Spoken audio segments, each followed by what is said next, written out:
আলহামদুলিল্লাহ, সম্মানিত খতিব মহোদয় এবং সম্মানিত মুসলিমবৃন্দ, আমি মোহাম্মদ আনোয়ার চৌধুরী, অফিসার ইনচার্জ মুরাদনগর থানা।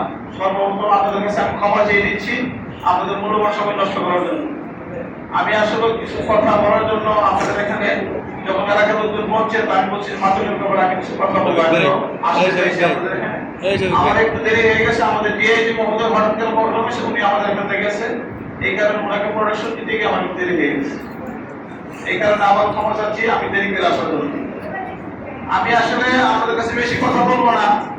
আপনারা সবাই জানেন যে এখন মাদকের ভয়াবহতা এমন ভাবে ছড়িয়ে গেছে, প্রত্যেকটা গ্রামে গ্রামে, প্রত্যেকটা পাড়ায় পাড়ায় মাদকের ভয়াবহতা চলে আসছে। এর জন্য অনেক বাবা মা সন্তানকে নিয়ে কষ্ট পাচ্ছে, অনেক স্ত্রী স্বামীকে নিয়ে কষ্ট পাচ্ছে। প্রতিদিন অনেক বাবা মা আমার কাছে কান্নাকাটি করে যে ছেলে ভাঙচুর করে, বাইদুল করে, অনেক কিছু হয়। অনেক ওয়াইফ যা যে আমার স্বামী আমাকে বাইদুল করে। এটা আসলে মাদকের কারণে সে নেশাগ্রস্ত হয়ে গেছে।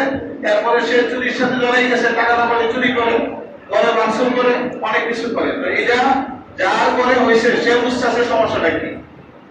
আর যাদের না হয়েছে আপনি আমাদের হবে না এরকম আমরা গ্যারান্টি দিয়ে বলতে পারবো না। এই কারণে আমার একার পক্ষে মাদকের ভয়াবহতা রোধ করা সম্ভব নাই যদি না আপনারা আমাকে সহায়তা করেন। এই কারণে আমি আমাদের সমাজের সর্বস্তরের জনগণের সহায়তা চাচ্ছি, আপনাদেরকে নিয়ে আমাদের সমাজটা যাতে আমরা পরিবর্তন করতে পারি, এই কারণে আমরা কাজ করতে যাচ্ছি।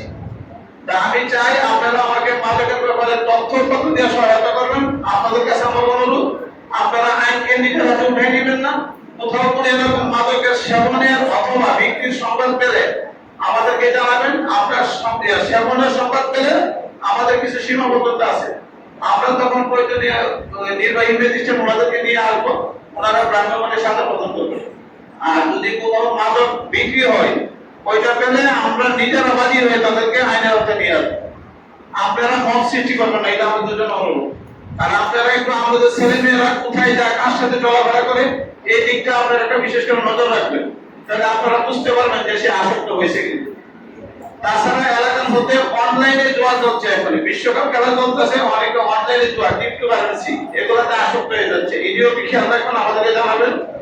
এরপরে বাল্য বিবাহ, এটা রোধ করবেন।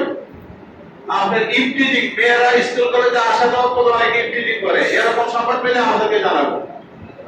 আপনাদের সহজের জন্য এবং আপনাদের থানাকে মাদকমুক্ত করার জন্য মন্ত্রী মহোদয়, উনি মন্ত্রী হয়ে যখন সর্বপ্রথম উপজেলাতে আসেন, ইউনো এবং ওসি আমাদেরকে নির্দেশ দিচ্ছেন আমরা যাতে মাদকমুক্ত করি।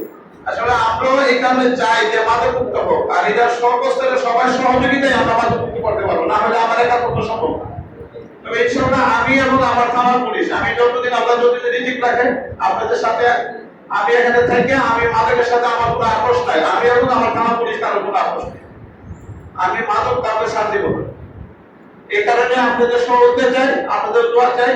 আমি আপনাদের কাছে ক্ষমা চেয়ে দিচ্ছি, আবারও আমি মূল্যবান সময় নষ্ট করার জন্য। আসসালামু আলাইকুম ওয়া রাহমাতুল্লাহি ওয়া বারাকাতুহু।